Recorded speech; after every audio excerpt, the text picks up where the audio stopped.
all right? Yeah, I'm good. I just broke my wrist in 2 spots. Oh, wow. It's fine. We take in a new style third member with a park brake on the third member for this unit. Because we're doing the testing for the new handbrake and the new foot brake for the park brake being on the axle. It's nothing but just, we changed out the chunk. When we changed out the chunk, we actually assembled. Normally they come in with the park brake assembly already on it. They sent it to us where we had to put it together. We put it, when we get it to this point, this is your cable coming off of your foot brake or your hand brake. It'll come around, it'll come through here and hook onto your cam. So when you mash your foot brake or you pull the hand brake, then that cam is going to put the pressure on these shoes up against your drum.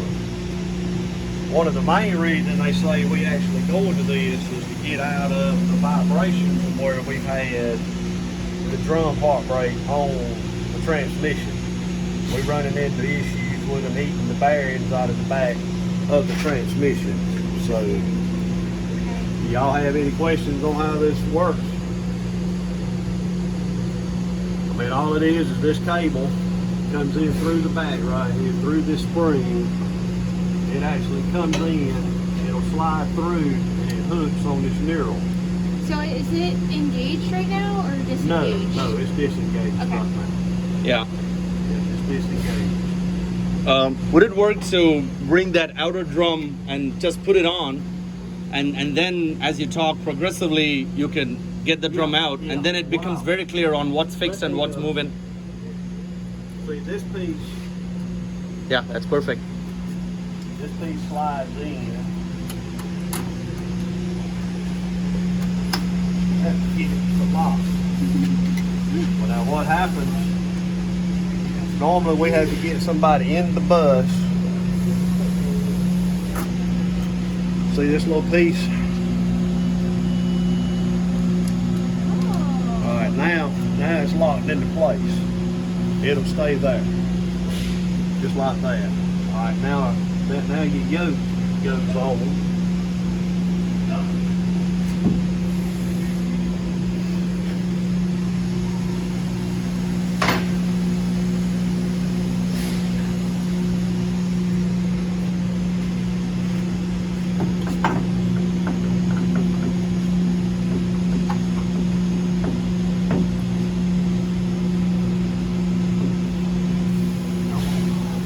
It's tight.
Yeah, we don't have to bolt it down. Brake drum. Well, we're gonna bolt it anyway. Okay.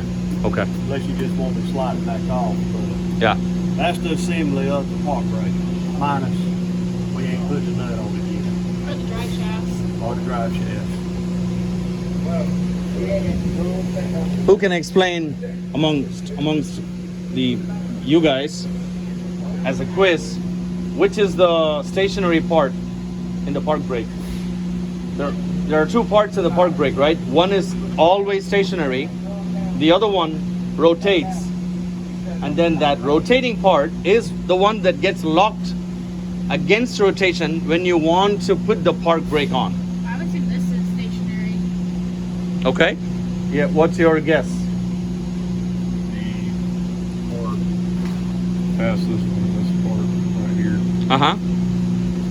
All right. Since this is Right. Oh, you're right. Right. So could you hold the phone? Let me just answer that as the way I've understood it. I'm gonna remove this drum, yeah? So yeah, this is how it looks on the outside. It's bolted down, and then obviously you have the prop shaft cardan joint that comes in here, right? So this is the one that turns, right? That propels the vehicle. All right. So the outer shell will move Correct. with the yoke. So Okay, my bad.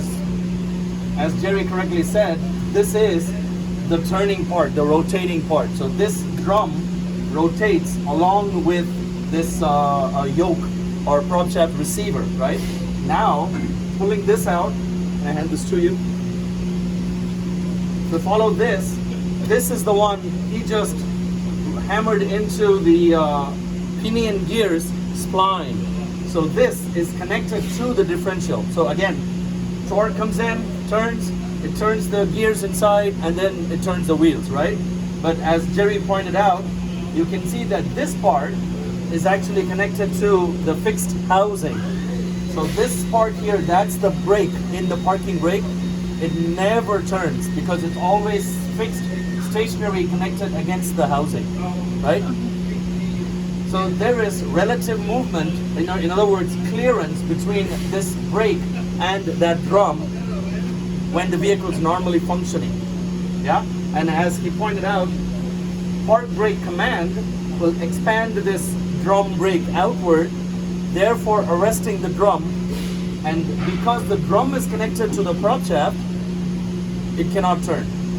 That's, if that makes sense, at least that's how I've understood the fixed part, the rotating part, and how it works. Okay. Once them shoes is locked up against this drum, there's nothing moving nowhere. Yeah, right. Okay. Quick couple thoughts. Why do we have a park brake? Well, in the event of losing brakes, you could use it as an emergency brake, and also for parking on non-flat surfaces. Fantastic. Right. The functional definition is unintended roll away. Yeah. Right? Unintended roll away. Exactly when we're parked on a slope, we don't want the bus to roll away and go hit somebody. There have been accidents where such vehicles have rolled away and hurt people badly. So that's the reason why park brakes came about. Now the park brake could be anywhere on the drivetrain. The park brake could be integrated onto the brake itself. It could be put inside the differential here or even upstream. And there are different trade-offs to, you get something, you lose something in terms of where the park brake is positioned. But that's for a different day. Just giving you that much detail. Our cars are going to be at the wheel, right? Yes. Okay. Our cars typically have what is called EPB, which is electronic parking brake. There we have that brake function built into the brake caliper here. So it just grabs it when we actuate the park function. Remember, the only time you can use a park brake in stop scenario is if you only have total and complete failure of your brake system. When you go to do a DOT test, they're going to ask you to do emergency stop. If you use that park brake, you want to automatically fail your brake system is still inoperable, it's functional. So the only time that if they tell you to do an emergency park brake stop, that's what they're telling you, your whole brake system is down. But it's not actually designed to just stop you. It's designed to hold you in one fixed position.